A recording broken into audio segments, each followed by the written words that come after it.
my name is Amy, and I'm fixing to give y'all the story time and a little bit of who the F did I marry. Last time I posted this, I was pretty much bullied and threatened into silence.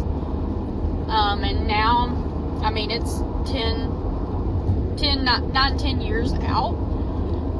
So, you may remember me a couple of years ago, I had posted the story time of how I married my high school teacher.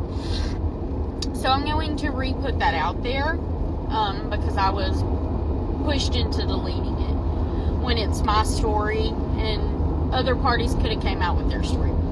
So whenever I was 17, I was, of course, a senior in high school.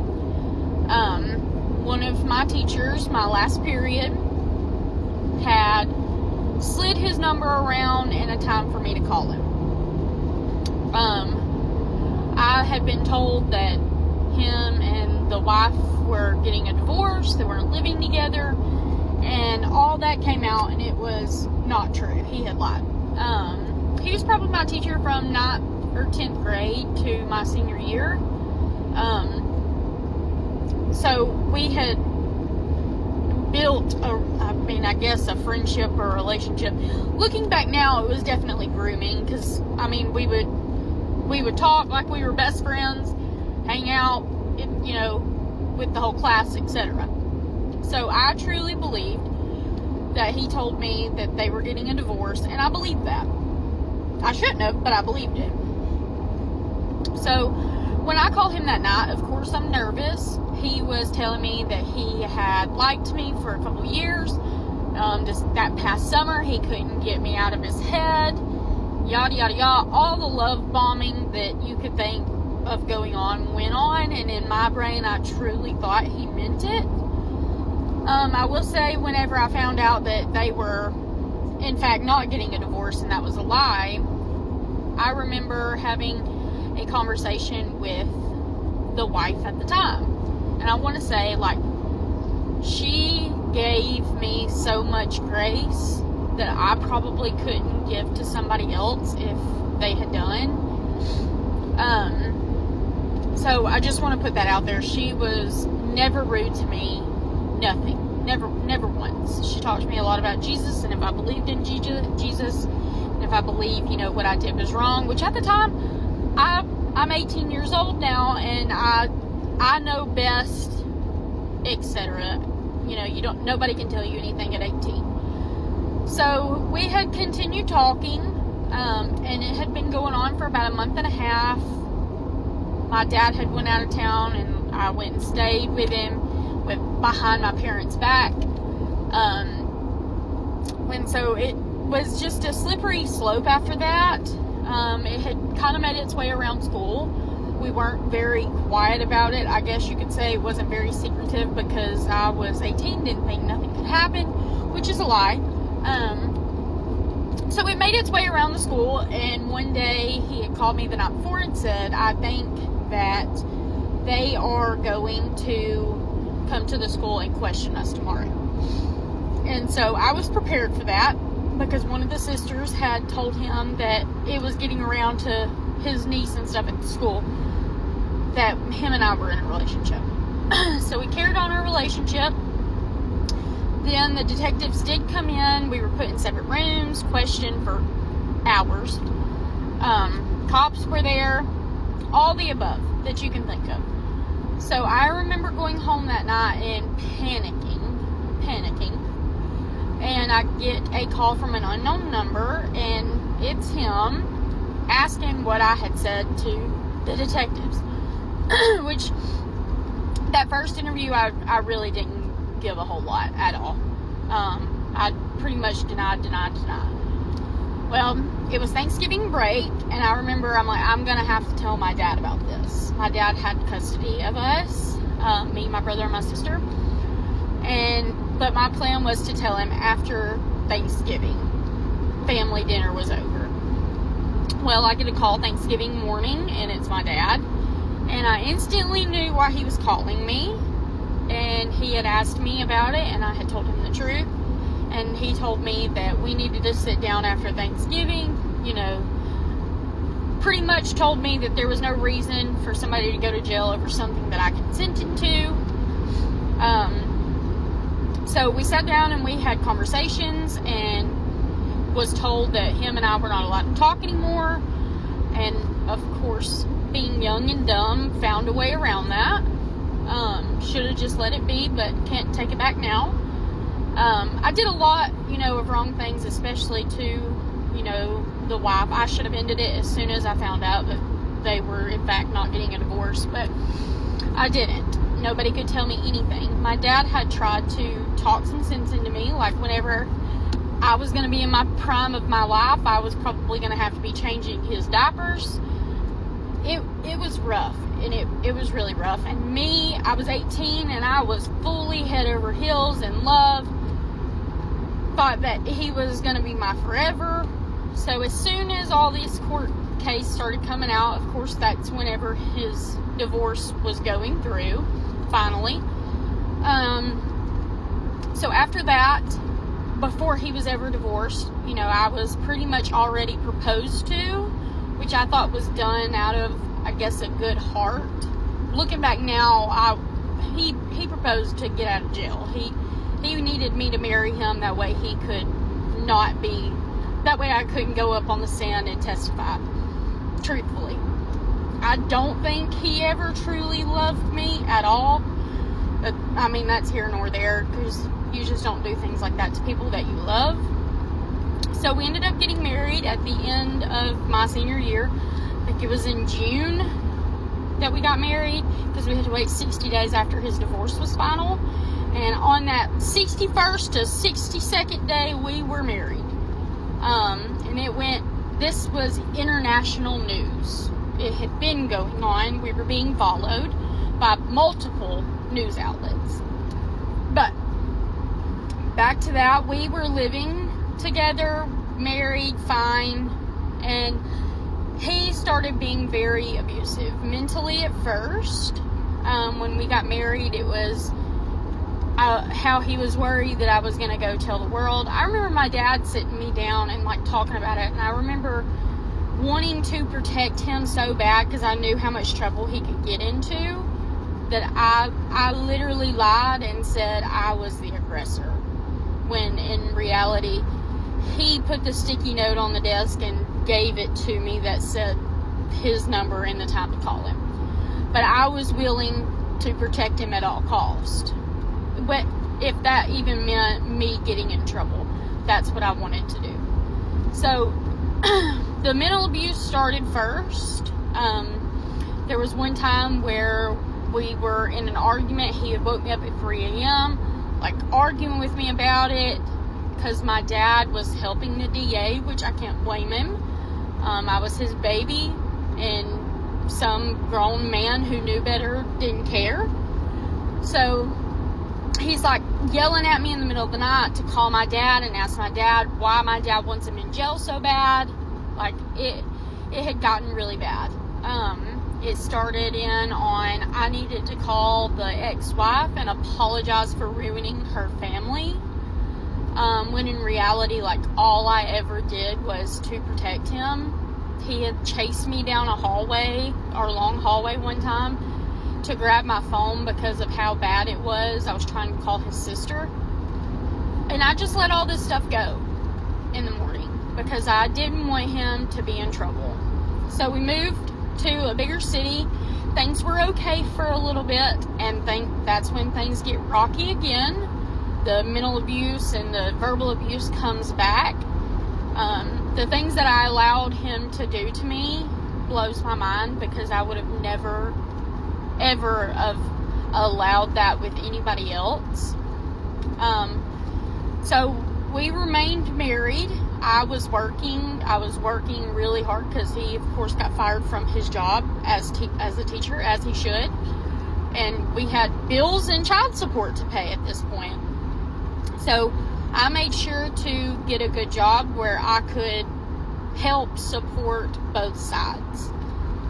You'll have to come back to part 2 for the rest. I'm running out of time. My grandma has a thing for hooking up with my mom's leftovers, and now she's literally playing house with my stepdad. Let's get into it.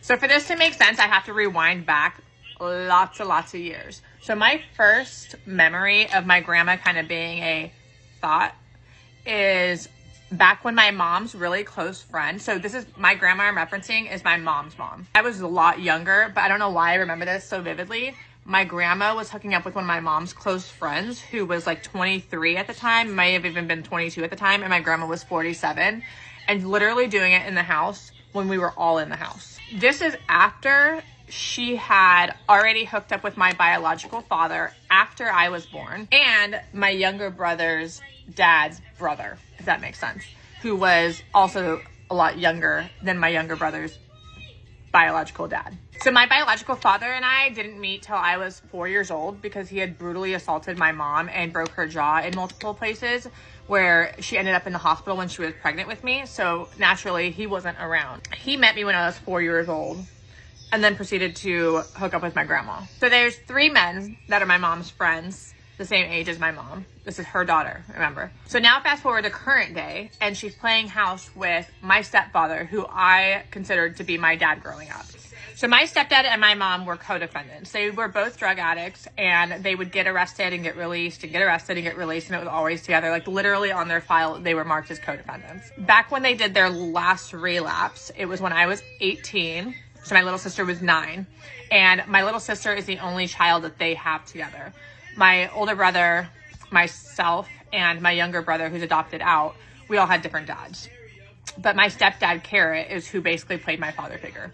But when they relapsed, I was already not talking to my grandma because she had done a lot of cruel things to me growing up, and I didn't have any contact with her after I moved out of her house. So at the time when they relapsed, I was basically holding my sister hostage because she was 9 years old and didn't need to be around drugs or anything like that. But at the time I was 18, I was working, I was in college, and it was very, very difficult. So when my grandma offered to come down and take her, I said yes, which is actually one of the biggest regrets I've ever had.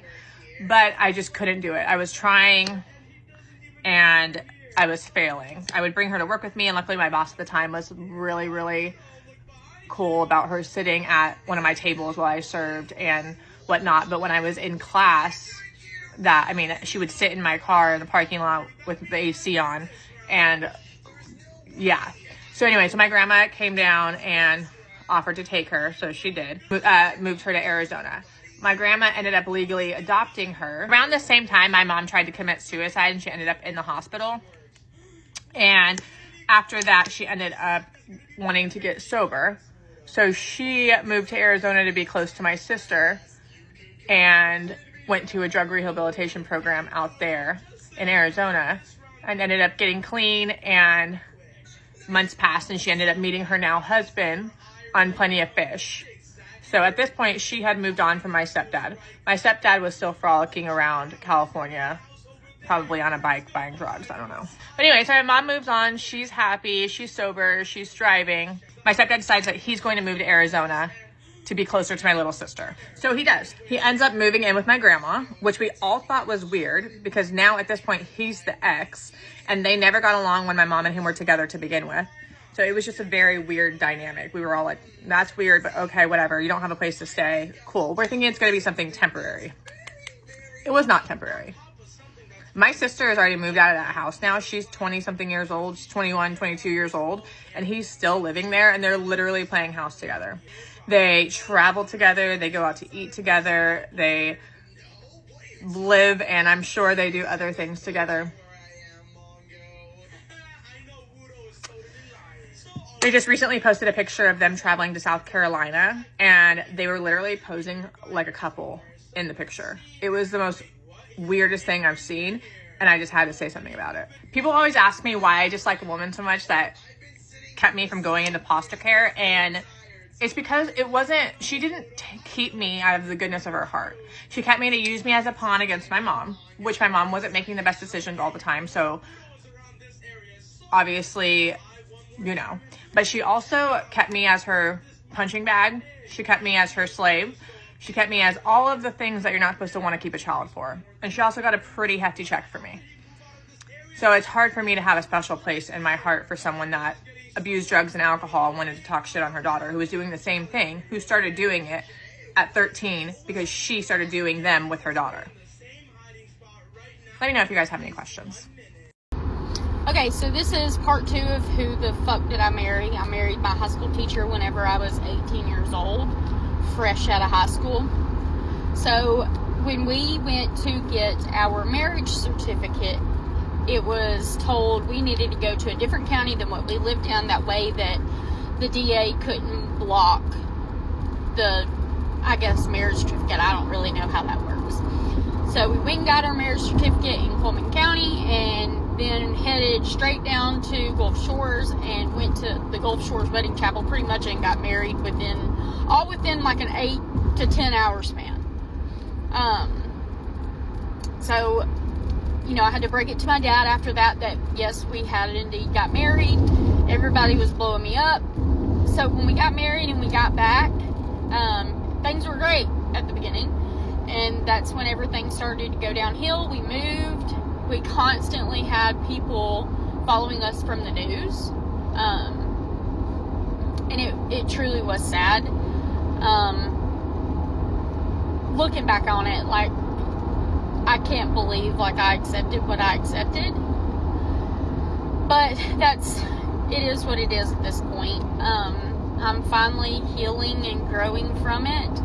But there were certain rules that I had to follow pretty much by him whenever we got married. I could not go out without makeup, like full face of makeup every day, because it made me look older. Because he was an older man. It looked like we were, you know, father-daughter. But he thought that if I wore makeup, that, you know, it'd all be fine. Things started getting rocky, like the mental abuse that I talked about in part 1. That was just a touch of it. He would tell me that I needed to call the ex and apologize for ruining her family. I was told, you know, of course, that I had to wear makeup. I was told I wasn't pretty, fat, all the names that you can think of, you know, I was called. And you know, he would, if he didn't want that to happen to his child, it should have never happened to me.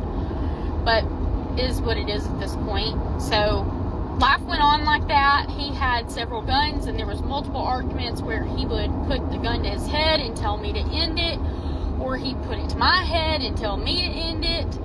And I remember there was one specific fight that we had gotten into, and it was in front of a bunch of our friends. We used to have like these little block parties with people in our neighborhood. He would end up arguing with me at the end of the night because it would be 9 o'clock. He's ready to go home. I'm 21. I'm not ready to go home. So we had ended up getting in an argument, and several people ended up after that messaging me asking if I was okay. So that was there. They had multiple red flags before that, but that kind of sealed the deal with them, that they knew I was being physically and verbally and mentally abused, financially abused, etc. When all I wanted to do was protect him. It was constantly told, are you gonna go to the news, blah blah blah. And I'm like, I was never going to. Whenever we were married, whenever I asked for a divorce, it was a couple weeks after that night, after our friends had reached out to us. He had went through my phone one night and had seen where I was messaging my dad proof of abuse, and I was messaging one of our really good friends proof of abuse, and one of our really good friends was like, this isn't worth that, like, you deserve more than that. There's somebody out there that's going to give you everything that you want and need, and won't talk to you like that, won't put a gun to your head, won't put a gun to their head, you know, all the above. So it was like a week after that, I remember I was not allowed to talk to my dad during the duration of mine and his relationship. He held a grudge against my dad because my dad was helping the DA of the case, so I was not allowed to talk to my dad, which was really hard because my dad had custody of us for as long as I could have remembered. I don't ever remember a time where he didn't. I was so young. So that was really hard. I wasn't mad at my dad for doing that. I mean, I kind of was, but I kind of wasn't. He was doing what he thought was best for his child. as would anybody, as would I at this point. So I was not allowed to talk to him unless, you know, we were in an argument. He was telling me to blow his phone up, you know, asking why he wants him to go to jail, etc. So that was kind of the gist of that. And I remember I called my dad in the middle of nowhere. I had had enough. You know, we had a sectional couch, and I was held down in the corner of it to where I couldn't get up. And of course the gun had came out again. It always did. And I remember telling my dad, like, I'm done, I'm ready to be out. And I sat in that abuse for almost 5 years.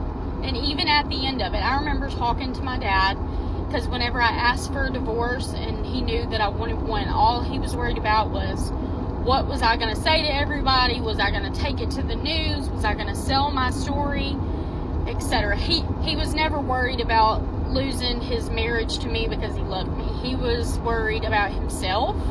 He was selfish in that moment, didn't care. And I even told my dad, whenever I had called my dad and told him, I was like, look, you know, like, I want a divorce. My dad was like, well, I thought y'all were okay. Are you just in an argument? Like, are you just mad at him and tomorrow you're going to be okay? And I had to break it to my dad that a grown man was hitting his child.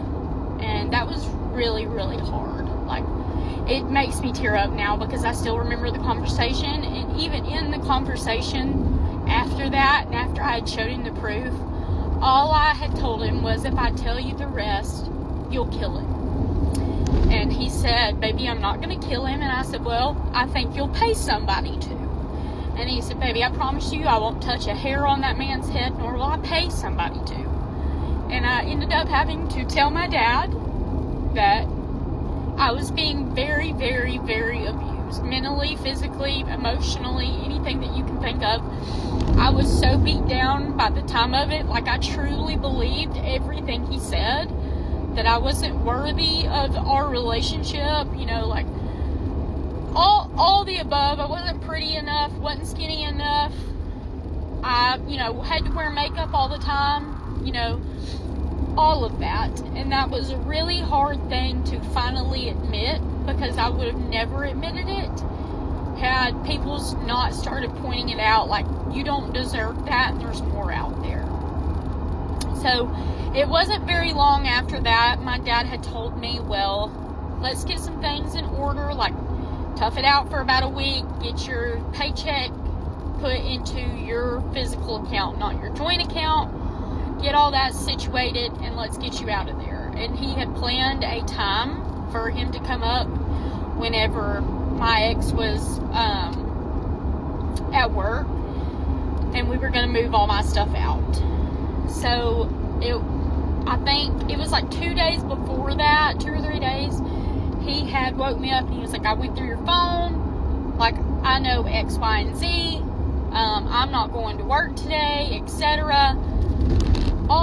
Anything that you can think of. I'm coming home from work, like, I can't believe that you would do this, yada yada yada. I mean, it was just nonsense after that.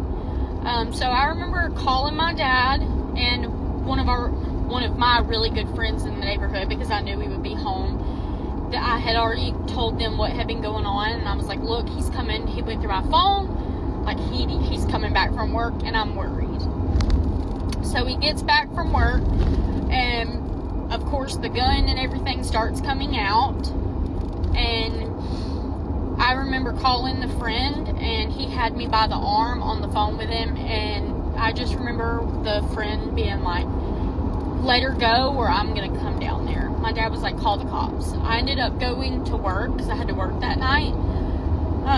I ended up going to work, and my assistant manager, her and I were really good friends. She went to that house with a box cutter in her back pocket and grabbed all my clothes. I didn't care about the furniture that I had in there. I didn't care about the TVs. I didn't care about the blankets. I didn't care about anything. All I said was, get my clothes. She literally went with a box cutter in the back of her pocket, because she was worried about it too, just to get my things. You'll have to go to part 3. Me lonely. Me go to church. Me see beautiful girl. Me want to say hi. Me scared. Me pastor takes me to girl. Me say hi. Girl say hi. Very happy. Next Sunday, me ask for girl's number. Girl say yes. Me girl text. Me girl call. Me very happy. Me girl watch Super Bowl together. Me ask girl want to come to house. Girl say yes. Me very happy. Me ask girl on date. She say yes. Me girl go on date. Very fun. Me happy. Me ask girl to be Valentine. Girl say yes. Me happy. Me and girl go on lots of dates. Very fun. Lots of adventures. Me girl have first kiss. Me very happy. Me girl go on more dates. Me girl wrestle with love. Me very happy. Me girl wrestle with love some more. Me get bright idea to record it. Me very stupid. Me dad go through phone. Me dad see video of me and girl wrestling with love. Dad get very angry. He tell me and girl can't see each other. Me and girl don't see each other for a month. Me very sad. Me and girl meet up. Me plan, let's run away to Florida. Me and girl pack everything and get in me car. Me and girl head there. Cops were called. Me and girl gave up. Parents say me and girl can see each other now. Me very happy. Me and girl can only see each other with parents though. No alone time. Me and girl want to wrestle with love. Me and girl sneak out. Me and girl get caught. Me forgot to turn location back on. Me stupid. Me dad beats me aggressively. Me sad. Me hurting. Me no see girl. Me very sad. Me get new job. Me don't go to job. Me go see girl. Me happy. Girl family and friends live in Florida. Girl go to Florida for birthday. Me want to see girl before girl leave. Me and girl meet up. Girl give me burner phone. Me get caught. Me dad beats me aggressively. Me dad sends me to mental hospital for 8 days. Me very sad. Me get out of mental hospital. Dad is gone.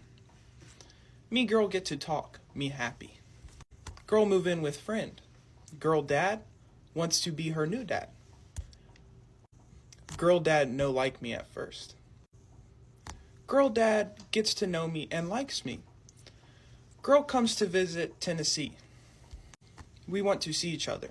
Girl dad say no because we wrestle with love. Me girl get in trouble because me and girl try to see each other, but we get caught before. Me girl don't talk for a week. Me sad. Me work on meself. Girl work on herself. Me girl talk. Me girl happy. Girl come to Tennessee again.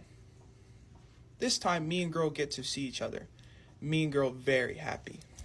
Me girl hang out for a week. Me girl very happy. Me girl show love physically. Me mom walks in. Girl dad find out. Girl dad say, you aren't ever allowed to see each other again. Me sad. Me give phone to girl so girl can talk to me. Girl get caught with phone. Girl leave house. Girl move in with new friend. Girl can talk to me. Me can talk to girl. Me very happy. Me and girl planning for our future right now.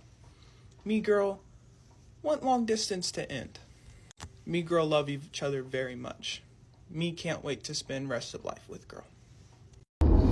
Okay, this is part 3 of how I married my high school teacher and who the F did I marry. And I want to say, like, you know, this is national, international news. This isn't to embarrass anybody. It's part of my healing journey for my story to get out there. So whenever she went and grabbed my clothes, I had moved in with my mom. I was staying with her a little bit, my best friend. And all he was worried about that whole entire time was I going to go to the news? Was I going to tell my side of the story? was I going to paint him in a bad light, because that's all he was worried about, was his image on how he never did that. Which I know I'm not the first woman he abused, and I know I'm not the last either. But I remember my dad telling me one specific thing. He had ended up calling my dad and asking, like, could he talk to me and, you know, see if there was any way that we could work it out. My dad was just like, look, you know, like, I can't make her love you. Like, whatever's happened has happened. So whenever I'd moved in with my mom, that, you know, love bombing starts again. He's like, I'll get rid of the guns. Like, I'll do whatever to make you comfortable. Like, I just want to be with you. And it was never that he wanted to be with me. It was that he did not want everybody to know who he was and how he was. And it's truly sad for, you know, every party in it, including said child. So whenever I told my dad I wanted a divorce, and that came up, he had me an appointment, I think a week later, with an attorney. My dad did. He paid for it. And I went in, and the only thing I asked for was my car, and that was it. I needed the car that was in my name. He could keep the one that was in his name. Didn't matter to me. And then I remember we had to meet back up for us both to sign the divorce papers. And he was like, well, I've got X, Y, and Z of her stuff that she left in my car. I need the key back to the apartment. And I remember my attorney being like, let's go outside to get it, but you're not going to be outside with him alone, because we're not going to do that, especially after everything. And I remember he had called me to the apartment, and he was like, please, let's just talk. And this was before we met with the attorney. He had his sister there, and we're going through everything, you know, everything that had been done, everything that had been said, and it was just protect him at all costs. He, you know, he admitted it, because he admitted it to my dad and he admitted it to my mother, but he was not in the wrong. Never in the wrong was he. It was always my fault, always. I deserved it, X, Y, and Z. So I remember having that conversation and showing the proof and telling them, and I was literally told that it was not as bad as I'm making it seem. So I was told, well, it's not as, the abuse isn't as bad as what you're saying it is, so you need to stay and you just need to take it. And at that point, I was done. Whenever I'm that person, like, whenever I'm done, and there's no going back. I don't have anything for you at that point. So I was at that point. I was very much at that point. So I remember going, I'm leaving, and he didn't want me to leave, and he was yelling at me, and the sister was like, no, you need to let her go. And so I left, went back home to my mother's, and after that, it was pretty much done. He had showed up at my work one time, maybe twice. He had showed up at my work unannounced. And things ended up happening, and my boss was like, no, you need to go home, and I'm going to actually send you to Tuscaloosa. That way you can get away from it for a little bit. He followed me all the way to Tuscaloosa. Like, crazy things. Crazy things. And at the end of it, I didn't care what happened to me. I still was on lookout for him. And looking back, that is sick to me, how you can do that to somebody, especially somebody that you claim you love. Knowing how hurt and beat down I was, that I believed everything, all the negative that he had said, knowing that he very well did that, and he just didn't care. He played on that. So this is not about my marriage now. So the very good friend that helped me through a lot of this, we are married. We did not have an affair. Nothing like that happened. We did not get together till a year and a half, 2 years after my divorce. And you know, I truly thought that my ex-husband loved me until I got with my husband now. And the amount of love that man has for me, that my ex never had love for me. Never. There's no way. He had love for himself, and he was only on the lookout for himself. And I think that's the only reason he stayed, is because he was worried about me telling my side of the story. I've told this side one time before, and I was called and pretty much threatened for anything that you can think of, because I didn't show up to the court date, which I didn't have to because I was not subpoenaed to. I was threatened and bullied to take it off the internet. Well, everybody's grown now. I truly believed at the end of it, like, I literally thought it was just me and I was depressed. I literally went and got myself on medication because I thought it was just me. I was depressed, etc. And now that I'm in therapy, I've been in therapy since about 6 months after we divorced. It was a very, very, very downward spiral for me after that. That I couldn't come to terms with what I had allowed that grown man to do to me, and it just ate me up. It ate me up. I'm actually on the way home from therapy right now, which is, partly the reason why I'm telling my story. And I used to say, like, I don't know how, like, I can't forgive him. How do I move on from this now? And, at the end of the day, like, I don't forgive him for him. I forgive him for me. I forgive myself and give myself grace, because no, I did not deserve that. But I was so also mad at myself that I had stayed and I allowed that to happen to me. So, I'm sorry to myself. Like, I try to give myself grace with that, because that's just a hard thing to go through at 17, 18, 19 years old. Looking back now, like, I see all the red flags, but then, like, I was 17 and 18, you couldn't have told me. I knew everything. I truly believe that the whole frontal lobe thing, once that develops, like, you see a whole different side. But if this could, if anybody's going through this, like, it's just not worth it. The abuse isn't worth it. This needs to be your sign to get out, because you deserve better, and there is better out there. My husband now, he never yells at me, doesn't slam things down, doesn't point guns at me, doesn't point guns at himself, doesn't, put my head through a wall, doesn't choke me. None of the above. That man just truly loves me, and I truly love him with every part of my being. And that's all I can hope for people that are going through that same thing. And it may not be that you married your teacher. It may just be, that you're in domestic violence, and just know, like, you're seen, you're heard, and it will get better, and you will find better. In the history of mankind, I have the worst taste in men, so let's go through all the things my exes have done. A little disclaimer though, some of these are actually disgusting. Like, gross. The first one, let's start off strong. Let's start off with a pretty bad one. He was a little stoned, and I'm hanging out with him. I'm sober, and he just looks at me. He's like, "You look like my mom right now. It's so hot." What? Mind you, at this point, he starts trying to make out with me. I'm like, okay, you're gonna have to pause. Can we run that back? I genuinely don't know what to say. So as a joke, I say, "Oh, you're totally the type to, like, be into your mom like that." As a joke. This grown man says, I've never told anyone this, but for a few years, he tells me he had a thing about thinking about his mom while he was doing it for a few years. I'm not saying anything at this point. I'm just looking at him. And then he goes, no, I'm joking. I'm like, "You're not joking." He's just like, "There's no way you haven't done that." I haven't, actually.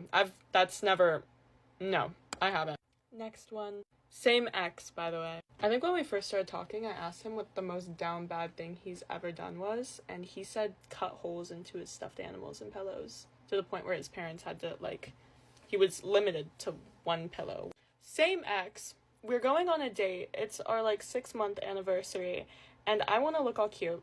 It's not a nun outfit, okay? Like, it's somewhat revealing, but not anything crazy.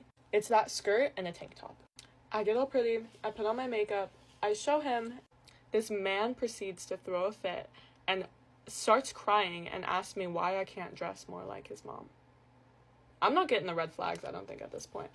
But yeah, apparently she dresses more conservative and I should just look like his mom all the time because apparently that's what he's into. But if I didn't wear sweatpants or a hoodie, it'd be a bad week.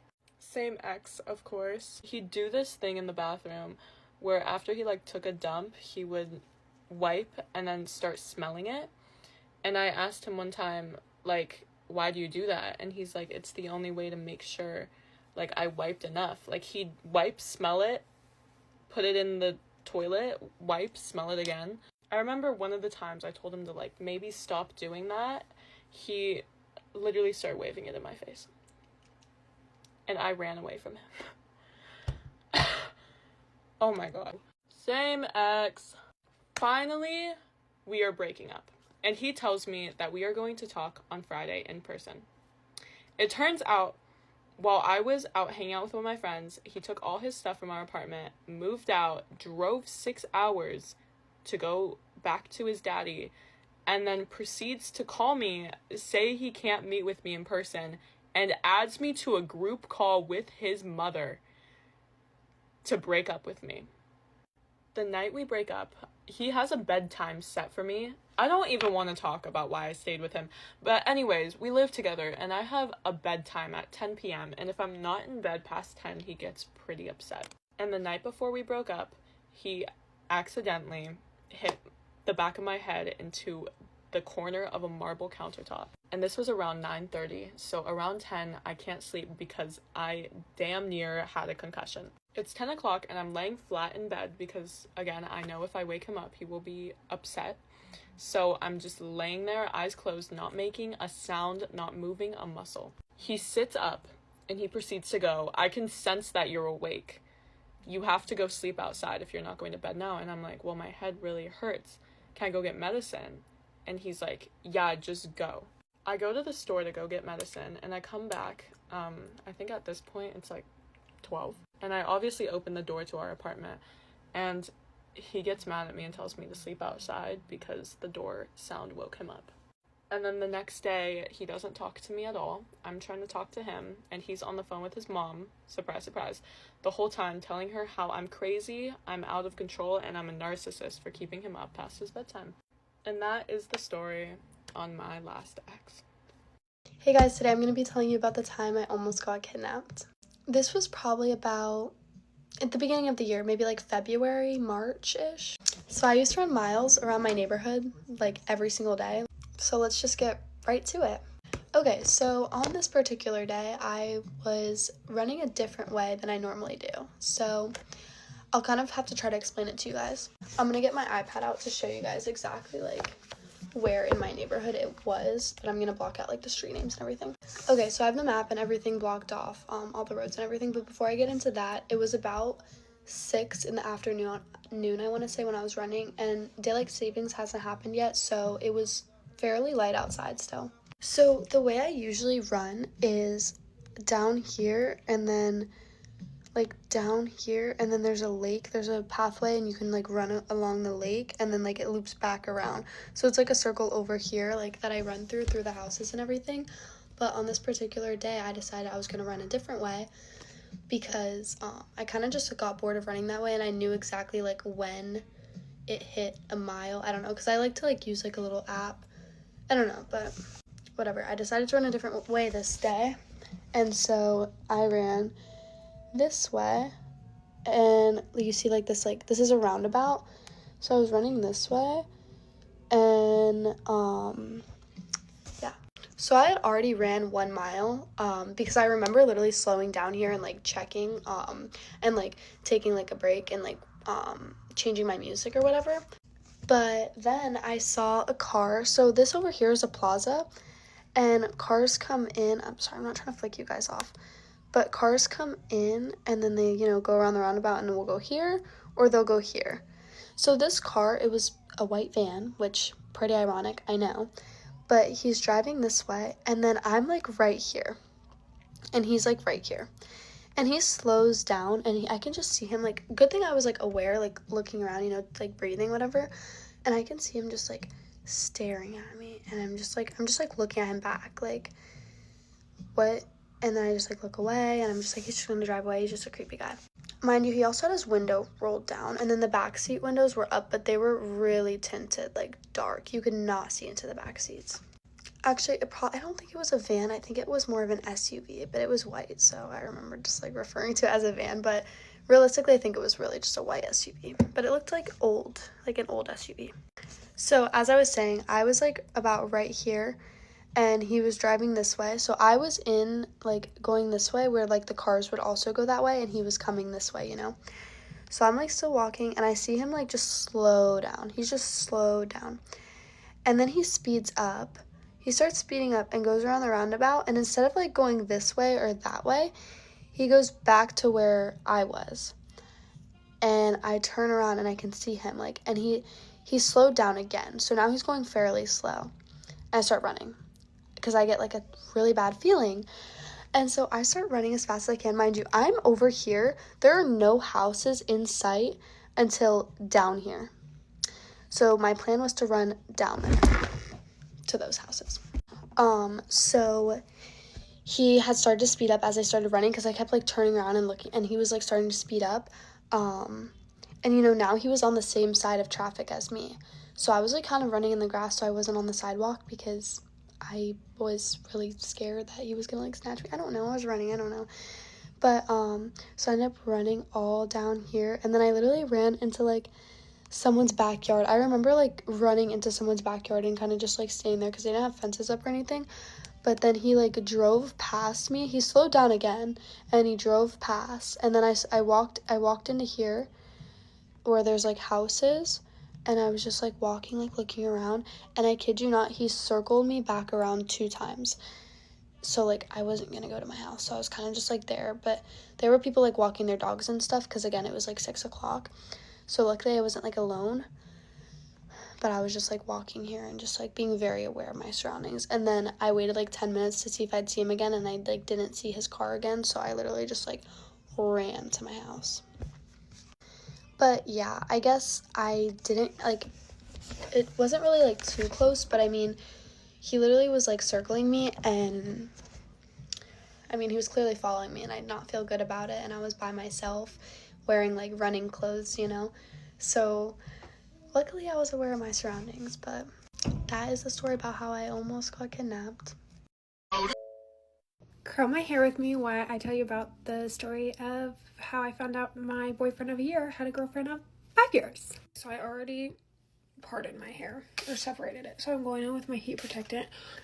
This all started after I started working at my college bar and became friends with my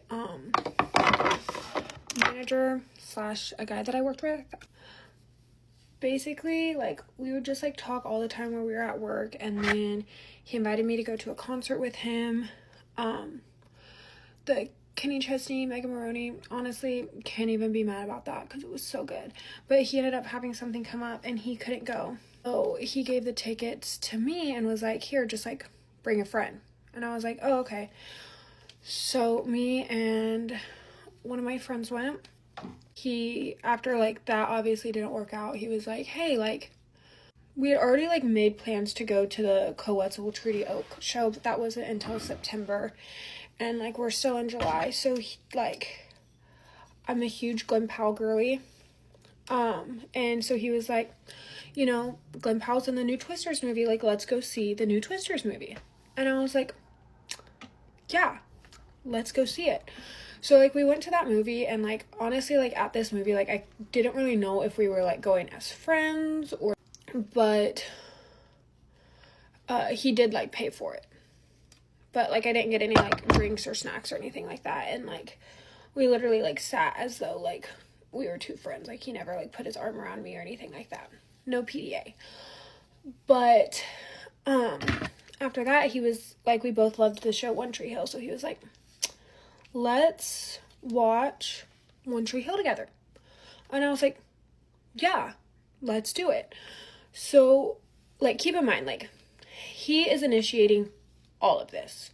Like, yeah, I'd flirt here and there, but like, I flirt with everyone. He initiated the whole relationship.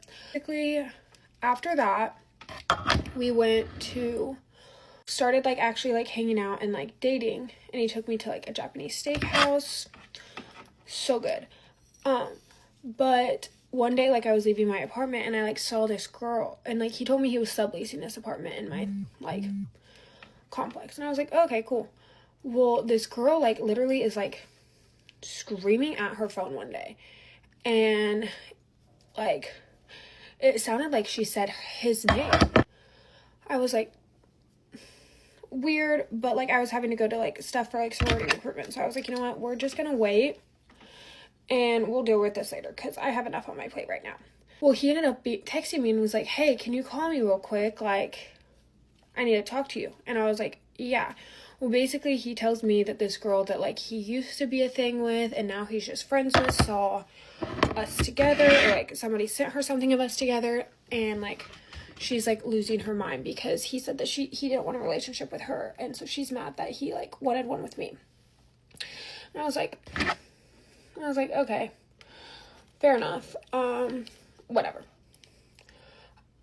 So I like listened to him on that. Like the girl and I like never really had like any interactions, because if we did, we both were being lied to, so like neither one of us like made an attempt to like try and like talk to each other, right? You know, on like my perspective, you don't want to like talk to your new boyfriend's like ex, like that's kind of weird. And then like on her perspective, like he was like being like crazy to her, and there's that, like whatever. Well, so he ended up calling me one day. I would like have people like be like, hey, like he like has like a girlfriend, like do you know that? And I'd be like, and so like I did like my own little research, and like said girlfriend like hadn't posted him in like 2 years at this point. He never posted on social media, so like there wasn't like that. And like I asked him about it, and he was like, no, like we broke up a while ago, like either one of us were like actually like in the relationship, like we were just like family friends, and it was like kind of awkward to break up, so like we just stayed together, but like we're broken up now, and like we're still friends because like our parents are friends. And I was like, okay, makes sense. So I just like went along with it. It made sense to me. Brother-in-law and sister had like a similar situation, so I was like, okay, adds up. Well, he calls me one day and is like, hey, like I'm on my way back from like this place. And I was like, that's weird, you never go to that place, why are you at that place? And he was like, oh, well, I had this thing for X, but like I had to go to it for work. And I was like, okay, like please, like just like tell me beforehand if like something like that comes up. And he was like, no, I completely understand, I'll make sure to do that. Well, there were like a few other instances where like we would get in fights about her, of him going to her stuff. Like there was one time I was like, if you're going, like let me go with you, because like we had been dating for like we started dating in August, and this was like April, I believe. So I'm like, let me go. And he like was like, no, I don't want to shove my new relationship in her face. And I was like, okay, adds up. Well, like more fishy stuff started happening. I asked him about it once, or we ended up breaking up about it. And after we broke up, like I was like watching his Amazon Prime, and like a profile with her initial popped up, and I literally like called him and like lost my shit, because I was like, I knew it, I was right. And he was like, Micah, like my sister's initial also starts with that letter. And I said, okay, still don't believe you. Well, at this point he like confesses to me of like emotional cheating, and like that like he would like talk to her about like all of our problems and like that side of it, but was like still like heads, and like was like, she like has an office in my house, she spends the night sometimes, separate rooms, whatever. I'm like, I don't really buy it, but you know, whatever. Like I didn't think that they were like in like a full-blown relationship, but I also like figured like she was not sleeping in a separate room, because let's be real. So some of that got in my mouth. So at this point, like we aren't together, we really only like talk at work, and then like we're fighting 90% of the time. Like we can't even like be like cordial around each other. So I get a TikTok sent to me from the first girl that was like on the phone, and it was like something about like the girl your boyfriend cheated on you with. So then me and her start talking and determine both of us were like completely lied to and everything. And so I'm like, okay, well, if he's lying to me about her, I bet you he's lying to me about this so-called family friend, ex-girlfriend. So I'm like, you know what? I'm going to just reach out to her. So I sent her like this really nice message being like, hey, I don't know what your guys' relationship is. We were seeing each other. We just recently stopped hanging out. And she like messages me back. I sent that to her like 11 a.m. She texts me back 6:30 a.m. the next day. And like I have to get up early for work. So like I like had seen it. And I was like, weird. Basically tells me that they live together and have been dating for 5 years. And then like me and her like had like a nice little like chat about everything. And I don't know if they still are together at this point. He's blocked on everything on my end, and she's honestly really nice, and I feel so bad for like all the lies I believed of him about her. And I hope that she leaves him because she can do 10 times better than him, and he's like 100% holding her back from her full potential. But yeah, that's the story. I don't have to be anywhere till later, so I'm not brushing out my curls yet. But if you would like to know more information, because I could literally do like a whole 10-part series on this, let me know. At the end of the day, man, having a boyfriend ain't gonna work. Me have friend who have homeboy. Homeboy think I'm pretty. Me see photo of homeboy. Me think homeboy handsome. Me start like homeboy. Homeboy start like me. Me find out homeboy has girlfriend. Me back off. Me no want homeboy. Me find out homeboy broke up with girlfriend for me. Me really excited. Me and boy start talking. Me and boy get really serious. Me and boy start call. Me and boy start text every day. Me really excited. Me and boy get really, really, really serious. Me and boy want to hang out. Me and boy plan hang out. Me really, really excited. Me cannot wait. Friday happens. Me and boy plan to go to park. Me and boy go to park. I go to park. I wait for boy. I wait 30 minutes for boy. Boy still not there. I wait another 30 minutes for boy. Boy still not there. I wait 10 minutes for boy. He get there. Me really, really excited to see boy. Boy see me. Boy does not talk to me. Boy see me. Boy ignore me. Me really sad. Me really confused. Me walk away. Me frustrated. Me what I do. Me sit down. Me just cry. Me see friend with boy. Friend has crop top shorts. Me have sweater and shorts. Me really, really confused. Me think boy does not want me. Me like, what did I do? Me wait 30 minutes for boy to talk to me. Boy still hasn't talked to me. Me like, what did I do? Me think boy does not want me. Me still like boy. Me wait for boy. Me at bleachers. Boy play soccer. Me watch boy play soccer. Me see boy text friends. Me friends. Not he friends. Me friends. Boy continues to talk to my friends, but not me. Me really frustrated. Me like, get out my face. Me walk away. Me about to get another boy's number. Then boy come up to me. Boy say hi. I say hi. But I say, I drive 40 minutes. I get here. You don't talk to me. Boy say, I ain't sorry. Boy didn't even say sorry. Boy say, my bad. I say, I saw you walk with my friends. Boy say, I never did that. I say, boy, I saw you. He say, oh, my bad. I look at boy and I walk away. Me start really upset. Me start raging mad. Me really, really mad. Me like, I done. Me, boy, stop talking. Me think me and boy will start talking next week. Next day, boy gets with ex-girlfriend. Me like, what the heck? Boy is so annoying. Me and ex-girlfriend start beefing. Me really mad. Me and ex-girlfriend keep going back and forth. Me like, whatever, I'm done with him. Me really depressed. Me really sad. Me start self-harm. Me regret self-harm. Me really sad. Me text boy, I miss you. Boy say, I miss you too. Boy ends up breaking up with ex-girlfriend. Me and boy start talking again. Me and boy talk things out. Me and boy really good again. That lasted a day.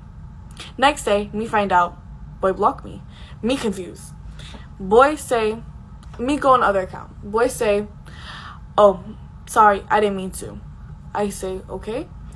Boy say, I have to tell you something. I say, what? Boy say, I'm talking to ex again. Me so upset. Me no want beef. Me or her. Boy say her and blocks me. Me really sad. Me continue to self-harm. Me really depressed. Me say, I miss boy. So me friends. Me friends say, move on. Me say no. Me, a couple weeks later. Me happy. Me move on. Me done. Me block boy. Boy block me. Me unfollow boy. Boy unfollow me. Me happy now. Me single. Bye.